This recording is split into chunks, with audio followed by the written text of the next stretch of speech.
Kembali lagi di Breaking News Kompas TV, kita hari ini memantau pemeriksaan yang dilakukan terhadap Kadif Propam nonaktif Irjen Verdi Sambo.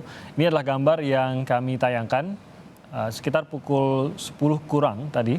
Verdi Sambo tiba di Bareskrim Polri dan langsung memberikan pernyataan kepada rekan-rekan pers yang menunggu kedatangan dari Verdi Sambo di Bareskrim Polri. Kami akan kembali memutarkan pernyataan yang langsung disampaikan oleh Verdi Sambo setibanya untuk pemeriksaan di Bareskrim Polri pagi tadi. Hari ini ya saya hadir memenuhi panggilan penyidik Bareskrim Polri. Pemeriksaan hari ini adalah pemeriksaan yang keempat. Saya sudah memberikan keterangan kepada penyidik Polres Jakarta Selatan, Polda Metro Jaya, dan sekarang yang keempat di Bareskrim Polri. Selanjutnya, saya juga ingin menyampaikan permohonan maaf kepada institusi terkait peristiwa yang terjadi di rumah dinas saya di Duren 3. Kemudian yang kedua, saya selaku ciptaan Tuhan menyampaikan permohonan maaf kepada institusi Polri. Demikian juga saya menyampaikan bela sungkawa atas meninggalnya Brigadir Joshua. Semoga keluarga diberikan kekuatan. Namun semua itu terlepas dari apa yang telah dilakukan saudara Yosua kepada istri dan keluarga saya. Selanjutnya saya harapkan kepada seluruh pihak-pihak dan masyarakat untuk bersabar, tidak memberikan asumsi persepsi yang menyebabkan simpang siurnya peristiwa di rumah dinas saya. Saya mohon doa agar istri saya segera pulih dari trauma dan anak-anak saya juga bisa melewati kondisi ini. Sekian dan terima kasih. Dari pernyataan yang disampaikan Verdi Sambo tadi, hanya sekitar 45 menit yang lalu ini disampaikan, saya ingin meminta tanggapan dari kuasa hukum dari keluarga Brigadir Joshua, Bang Nelson Simanjuntak. Bagaimana menanggapi pernyataan dari Verdi Sambo tadi, Bang Nelson? Terima kasih.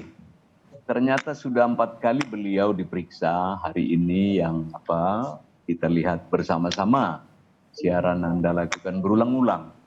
Yang menarik bagi kami adalah permintaan maaf. Sekali lagi, permintaan maaf. Ini mahal sekali loh. Di mana selama ini? Ya.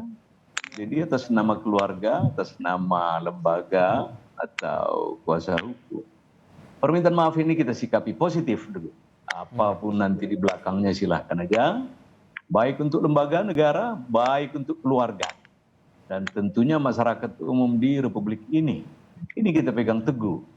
Presumption of innocent tadi, Marijas Praduga, tetapi ada satu sikap legowo, sikap seorang yang arif menurut kami dari Pak Sambo. Demikian.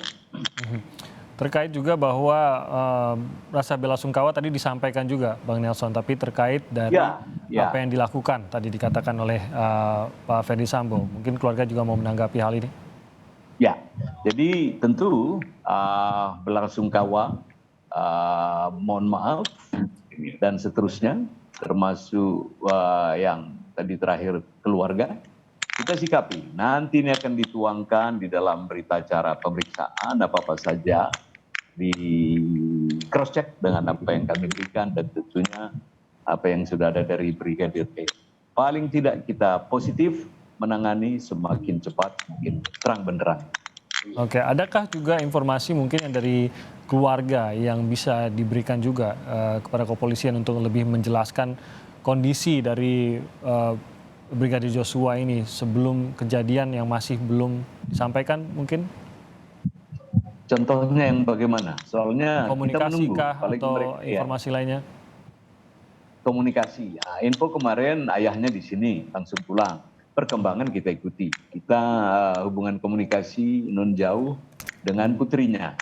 Semua pada prinsip sehat-sehat, menyerahkan sepenuhnya kepada kuasa hukum kita. Yang saat ini kita juga akan tetap komunikasi. Karena ini baru tadi malam berita good news, sama pagi ini tentunya pagi ini terus kita mewakili kuasa hukum dan keluarga, apapun namanya media kita layani dengan baik. Apalagi untuk keluarga yang lebih priority, apa-apa saja perkembangan akan kita kabari. Baik, saya ke Kang Asep. Kalau kita lihat kasus ini memang akan banyak mengumpulkan kesaksian, Kang Asep. Ada 42 setidaknya yang sudah diperiksa, kesaksian dimintai kesaksiannya, sampai ada penetapan tersangka tadi malam. Dan sampai saat ini pun masih terus berjalan. Ini juga Ferdy Sambo di sini sebagai saksi terhadap insiden tersebut. Nah, tentu akan dicocokkan semuanya. Dicocokkan juga dengan uji balistik yang sudah dilakukan. Dicocokkan juga dengan otopsi yang sudah dijalankan 2 kali, Kang Asep. Terkait dengan kesaksian itu, mungkin inilah muncul variasi. Saya tidak mengatakan bahwa mungkin ada yang merekayasa dan lain-lain, tapi lagi-lagi ingatan kita mungkin ada batasannya, ada yang berbeda-beda gitu, Kang Asep.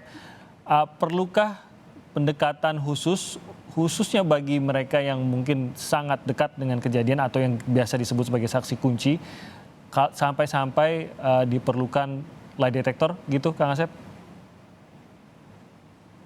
Kang Asep, suara Anda belum terdengar, mohon maaf, Kang Asep. Sekali lagi, kita mengenal ajas legalitas pasal 3 KUHP.